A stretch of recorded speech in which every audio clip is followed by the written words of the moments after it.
Hi ಎಲ್ರಿಗೂ ನಮಸ್ಕಾರ. Welcome back to my YouTube channel. Friends, ಇವತ್ತು ನಾವಿದ್ದೀವಿ ಚನ್ನಪಟ್ಟಣ ನಮ್ಮ ದೊಡ್ಡಮ್ಮನ ಮನೇಲಿ.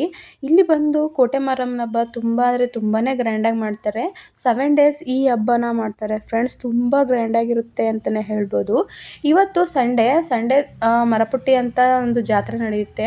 ಇದೇನಪ್ಪ ಈ ಹಬ್ಬದ ವಿಶೇಷತೆ ಏನು ಅಂತ ಹೇಳೋದಾದರೆ, ಹುಡುಗನಿಗೆ ಹುಡುಗಿ ವೇಷನ ಹಾಕಿಸ್ಬಿಟ್ಟು ಊರೆಲ್ಲ ಮೆರವಣಿಗೆ ಮಾಡ್ತಾರೆ.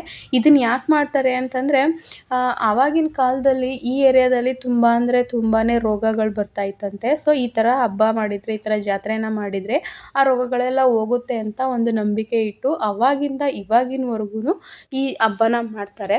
ಈ ಮರಪುಟ್ಟಿ ಹಬ್ಬ ಇನ್ನೂ ಸ್ಟಾರ್ಟ್ ಆಗಿರಲಿಲ್ಲ. ಸೊ ನಾವು ಒಂದು ಸಲ ಜಾತ್ರೆನ ರೌಂಡ್ ಮಾಡ್ಕೊಂಡು ಬರೋಣ, ವಿಸಿಟ್ ಮಾಡೋಣ ಅಂತಂದ್ಬಿಟ್ಟು ಹೋಗಿದ್ವಿ.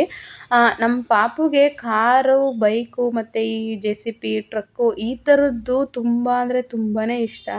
ಈ ಗಂಡು ಮಕ್ಳಿಗೆ ಅದು ಬರ್ತ್ ಬರುತ್ತೋ ಅಥವಾ ಬೆಳೀತಾ ಬರುತ್ತೋ ಗೊತ್ತಿಲ್ಲ. ಆಟೋಮೆಟಿಕ್ಕಾಗಿ ಗಂಡು ಮಕ್ಳಿಗೆ ಯಾವ್ದ್ಯಾವ್ದು ಇಷ್ಟನೋ, ಅಂದರೆ ಗಂಡು ಮಕ್ಕಳು ಏನೇನು ಕೆಲಸ ಮಾಡಬೇಕೋ ಅದು ಇವರಲ್ಲೂ ಬಂದುಬಿಡುತ್ತೆ ಅನಿಸುತ್ತೆ. ಕಾರ್ ಅಂದರೆ ತುಂಬಾ ಇಷ್ಟ. ಸೊ ಜಾತ್ರೆಗೆ ಹೋಗಿದ್ವಲ್ಲ, ಅಲ್ಲೆಲ್ಲ ಕಾರು ಆಟಾಡೋಕ್ಕೆ ಅಂತ ಇಟ್ಟಿರ್ತಾರಲ್ವ, ಅಲ್ಲಿ ಆಟಾಡ್ಸೋಣ ಅಂತ ಹೇಳ್ಬಿಟ್ಟು ಹೋಗಿದ್ದು. ಇವತ್ತು ಹಬ್ಬ ಸ್ಟಾರ್ಟ್ ಆಗಿರೋದ್ರಿಂದ ಜನ ಜಾಸ್ತಿ ಇರಲಿಲ್ಲ. ಸೊ ಇವತ್ತೇ ಆಡಿಸಿದ್ರೆ ಬೆಸ್ಟು. ಯಾಕಂದರೆ ಜನ ಜಾಸ್ತಿ ಇದ್ದಾಗ ಅವನು ಅಳ್ತಾನೆ ಸ್ವಲ್ಪ ಅಂತ ಹೇಳಿಬಿಟ್ಟು ಇವತ್ತೇ ಆಡಿಸೋಣ, ಕರ್ಕೊಂಡು ಹೋಗೋಣ ಅಂತ ಅಂದ್ಬಿಟ್ಟು ಬಂದಿದ್ವಿ. ನನ್ನ ತಂಗಿ, ನಾನು, ಪಾಪು ಮತ್ತು ನಮ್ಮ ದೊಡ್ಡಮ್ಮ 4 ಜನನು ಜಾತ್ರೆಗೆ ಬಂದಿದ್ವಿ. ಸೊ ಇಲ್ಲಿ ಅವನ್ನ ಕಾರ್ ಒಳಗಡೆ ಕೂರ್ಸೋಕ್ಕೆ ನನ್ನ ತಂಗಿ ಕರ್ಕೊಂಡು ಹೋದ್ಲು. ಇನ್ನೂ ಟಿಕೆಟ್ ತೊಗೊಂಡಿರಲಿಲ್ಲ. ಜಸ್ಟ್ ಸುಮ್ಮನೆ ಸುತ್ತ ನೋಡೋಣ, ಅವ್ನು ಕೂತ್ಕೊಂಡ್ರೆ ಆಮೇಲೆ ಸ್ಟಾರ್ಟ್ ಮಾಡೋದ ಗೇಮ್ನ ಅಂತ ಹೇಳ್ಬಿಟ್ಟು ಕೂರಿಸಿದ್ವಿ. ಕುತ್ಕೊಂಡಾಗ ತುಂಬಾ ಖುಷಿ ಪಡ್ತಿದ್ದ. ಅವ್ನ ಖುಷಿಗೆ ಏನಂತಾರೆ, ಇದ್ದೇ ಪಾರವೇ ಇರಲಿಲ್ಲ ಅಂತ ಹೇಳ್ತಾರಲ್ವ, ಹಾಗೆ ಅವನು ಫುಲ್ ಖುಷಿಯಾಗಿ ಸುತ್ತ ಆಟ ಆಡೋಕ್ಕೆ ನಿಂತ್ಕೊಬಿಟ್ಟ. ಆ ಸ್ಟೇರಿಂಗ್ ಅಂತೂ ಬಿಡ್ತಾನೆ ಇರಲಿಲ್ಲ. ಅಷ್ಟರ ಮಟ್ಟಿಗೆ ಹಿಡ್ಕೊಂಡಿದ್ದ ಅವನು. ಸರಿ ನೋಡೋಣ, ಸುತ್ತಿಸಿ ಆಮೇಲೆ ಕೂರಿಸಿ ನೋಡೋಣ ಅಂತ ಹೇಳ್ಬಿಟ್ಟು ಅವನೊಬ್ಬನ್ನೇ ಕೂತ್ಕೋತಿರ್ಲಿಲ್ಲ ಅವನು. ಸರಿ ಅಂದ್ಬಿಟ್ಟು ಅವನ ಪಕ್ಕದಲ್ಲಿ ಇನ್ನೊಂದು ಪಾಪುನ ಕೂರಿಸ್ಬಿಟ್ಟು ಸುತ್ತಿಸೋಣ ಅಂತ ಹೇಳ್ಬಿಟ್ಟು ಆ ಅಂಕಲ್ ಹೇಳ್ತಾಯಿದ್ರು. ಅವ್ರು ಕೂರಿಸಿದ್ದಾದ್ಮೇಲೆ ಅವನು ಎಷ್ಟು ಅಳೋಕ್ಕೆ ಶುರು ಮಾಡ್ದ ಅಂದರೆ, ಮೊದಲನೇ ರೌಂಡ್ ತುಂಬ ಅಂದರೆ ತುಂಬಾ ಚೆನ್ನಾಗಿ ಕೂತಿದ್ದ. ಅವ್ನಿಗೆ ಎಷ್ಟು ಖುಷಿ ಆಗ್ತಿತ್ತು ಅಂದರೆ, ಆ ಅಂಕಲ್ ನೀವು ಟಿಕೆಟ್ ಏನು ತೊಗೋಬೇಡಿ, ಜಸ್ಟ್ ಸುತ್ತಿಸ್ತೀನಿ ಅವನು ಕರೆಕ್ಟಾಗಿ ಕೂತ್ಕೋತಿದ್ದಾನೆ ಅಂತಂದರೆ ಆಮೇಲೆ ಗೇಮ್ನ ಸ್ಟಾರ್ಟ್ ಮಾಡ್ತೀವಿ ಅಂತ ಹೇಳಿದ್ರು. ಫಸ್ಟ್ ರೌಂಡ್ ಅವನಿಗೆ ತುಂಬಾ ಖುಷಿ ಆಗ್ತಾಯಿತ್ತು ಗೊತ್ತಾ. ನನಗಂತೂ ಅವನು ನೋಡಿದ್ರೆ ಇನ್ನೂ ಖುಷಿನೇ ಆಗ್ತಾಯಿತ್ತು. ಮೊದಲನೇ ರೌಂಡ್ ತುಂಬ ಚೆನ್ನಾಗಿ ಕೂತ್ಕೊಂಡ. 2ನೇ ರೌಂಡ್ ಯಾವಾಗ ಶುರುವಾಯಿತೋ ಆವಾಗ ನಮ್ಮನ್ನು ಹುಡುಕಕ್ಕೆ ಶುರು ಮಾಡ್ದ ಅವನು. ಅದು ಕಾರೆಲ್ಲ ತಿರುಗ್ತಿತ್ತಲ್ವ, ನಾವು ಎಲ್ಲಿ ನಿಂತಿದ್ದೀವಿ ಅಂತ ಅವ್ನಿಗೆ ಗೊತ್ತಾಗ್ತಿರ್ಲಿಲ್ಲ ಆಯಿತಾ. ಮೇಲೆ ಹತ್ತಿ ನಿಂತ್ಕೊಬಿಟ್ಟು ಹುಡುಕ್ತಾ ಇದ್ದ. ಲಾಸ್ಟಲ್ಲಿ 3ನೇ ರೌಂಡ್ ಬಂದಾಗ ಫುಲ್ ಅಳೋಕ್ಕೆ ಶುರು ಮಾಡ್ಬಿಟ್ಟ. ಪಕ್ಕದಲ್ಲಿ ಆ ಹುಡುಗ ತಪ್ಕೊಂಡು ಕೂತಿದ್ರು ನಮ್ಮ ಪಾಪು ಕೂತ್ಕೋತಾನೆ ಇರಲಿಲ್ಲ. ಅವಾಗ ಅಂದ್ಕೊಂಡ್ವಿ, ಇವನು ಹೊರ್ಗಡೆಯಿಂದ ನೋಡೋಕೆ ಮಾತ್ರ ಖುಷಿ ಪಡ್ತಾನಷ್ಟೇ, ಒಳಗಡೆ ಕೂತ್ಕೊಳ್ಳಲ್ಲ ಅಂತ ಅಂದ್ಕೊಂಡು, ಸರಿ ಬೇಡ ಅಂಕ ಸ್ಟಾಪ್ ಮಾಡಿಬಿಡಿ ಅಂತೇಳ್ಬಿಟ್ಟು ಅವನ್ನ ಆಚೆ ಕರ್ಕೊಬಿಟ್ವಿ.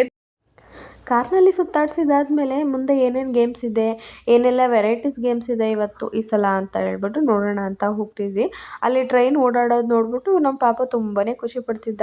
ಅಲ್ಲೇ ನಿಂತ್ಕೊಂಡು ಸರಿ ತೋರಿಸೋಣ ಅವನಿಗೆ, ಒಳಗಡೆ ಹೋಗಲಿಲ್ಲ ಅಂದರು, ಆಚೆ ನಿಂತ್ಕೊಂಡೇ ಖುಷಿ ಪಡಲಿ ಅಂತ ಹೇಳ್ಬಿಟ್ಟು ತೋರಿಸ್ತಾ ಇದ್ದೆ.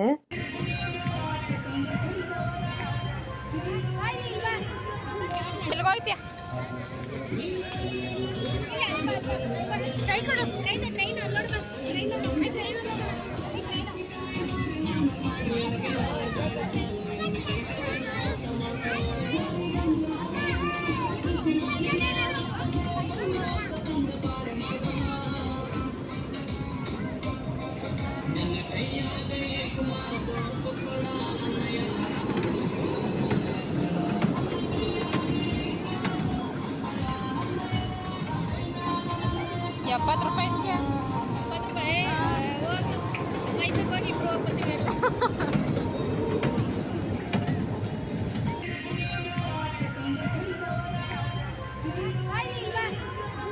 ಎಲ್ಲಿಗೋಗ್ತೀಯ?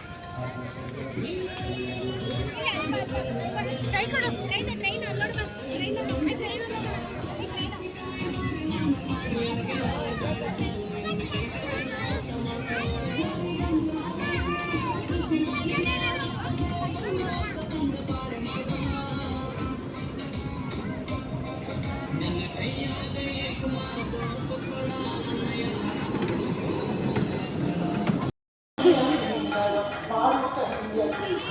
ಮಾಡಿ ಇಬ್ರು ಪಾಪು ಡ್ಯಾನ್ಸ್ ಅಕ್ಕ ಮಾಡ್ತಾರೆ ನೋಡಲ್ಲಿ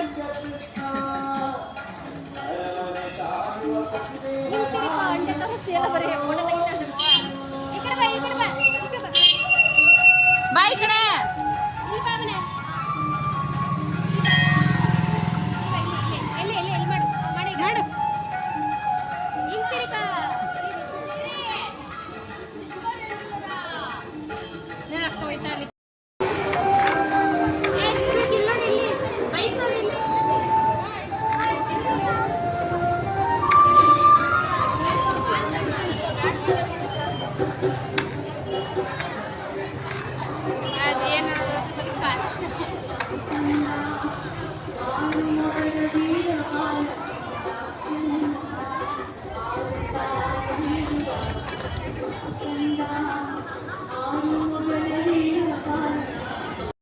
ಕಾರು ಟ್ರೈನು ಅಂತ ಎಲ್ಲ ಥರ ಗೇಮ್ಸ್ಗಳನ್ನ ನೋಡಿಕೊಂಡು ಈ ಕಡೆ ಜಾತ್ರೆಗೆ ಅಂತ ಬಂದ್ವಿ. ಜಾತ್ರೆ ಆಗಲೇ ಶುರುವಾಗಿ ಹೋಗಿತ್ತು.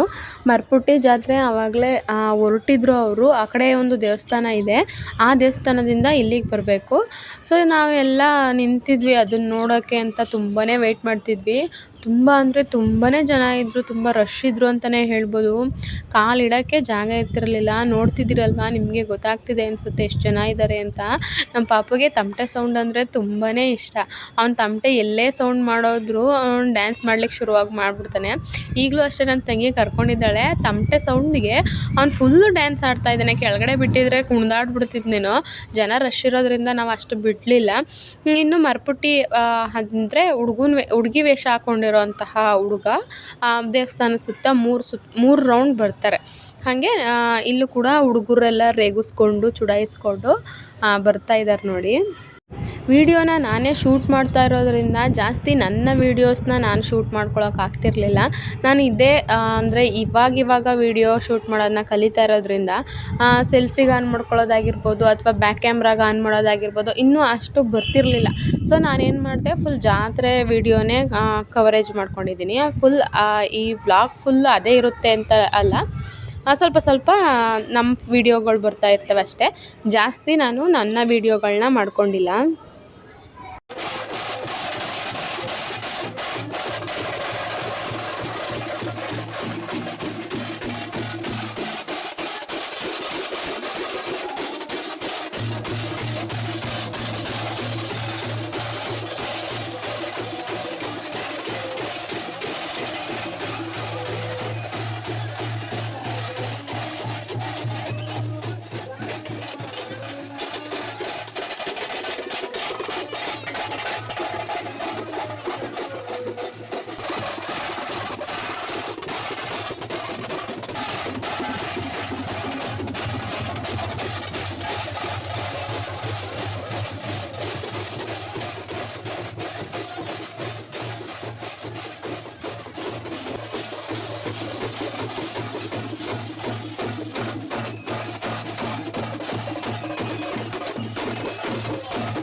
ನೋಡಿದ್ರಲ್ವ ಅವ್ರು ಎಷ್ಟು ಚೆನ್ನಾಗಿ ರೆಡಿಯಾಗಿದ್ರು ಅಂತ. ಹತ್ರದಿಂದ ನೋಡೋಕ್ಕೆ ನಿಜವಾಗ್ಲೂ ತುಂಬಾ ಚೆನ್ನಾಗಿ ಕಾಣಿಸ್ತಾ ಇದ್ರು.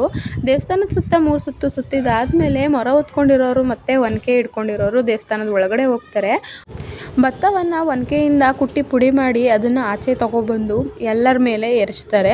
ಅದರಿಂದ ದೇವರ ಆಶೀರ್ವಾದ ಹೊರಗಡೆ ಇರೋಂತಹ ಜನಗಳಿಗೂ ಕೂಡ ಸಿಕ್ತು ಅಂತ ಒಂದು ನಂಬಿಕೆ ಇರುತ್ತೆ ನಮ್ಮಲ್ಲೂ. ನಿಜವಾಗ್ಲೂ ತುಂಬಾ ಚೆನ್ನಾಗಿ ಹಬ್ಬನ ಮಾಡ್ತಾರೆ ಅಂತಲೇ ಹೇಳ್ಬೋದು. ತುಂಬ ಅಂದರೆ ತುಂಬಾ ಗ್ರ್ಯಾಂಡಾಗಿ ಮಾಡ್ತಾರೆ ಈ ಹಬ್ಬನ. ಇದೆಲ್ಲ ಆದಮೇಲೆ ಮೊರ ಹೊತ್ಕೊಂಡಿರೋರು ದೇವಸ್ಥಾನದಿಂದ ಆಚೆ ಬರ್ತಾರೆ. ಅಲ್ಲಿರುವಂತಹ ಹುಡುಗರೆಲ್ಲ ಅವರನ್ನು ಚುಡಾಯಿಸೋ ರೀತಿ, ಅವರು ಮೊರದಲ್ಲಿ ಹುಡುಗರಿಗೆ ಹೊಡೆಯೋ ರೀತಿ ಎಲ್ಲ ಮಾಡ್ತಾರೆ. ಅವರು ಹೊಡೆಯೋ ಫೋರ್ಸ್ಗೆ ಯಾವುದೋ ಹುಡುಗರು ಆ ಮೊರನೇ ಕಿತ್ಕೊಂಡು ಓಡಾಡ್ತಾ ಇದ್ದಾರೆ. ಅದನ್ನೆಲ್ಲ ನಡೆದಿದ್ದಾದಮೇಲೆ ಮತ್ತೆ ಅವರು ದೇವಸ್ಥಾನದ ಒಳಗಡೆ ಹೋಗ್ಬಿಡ್ತಾರೆ. ನೆಕ್ಸ್ಟು ದೇವಸ್ಥಾನದ ಡೋರ್ನ ಕ್ಲೋಸ್ ಮಾಡಿಬಿಡ್ತಾರೆ.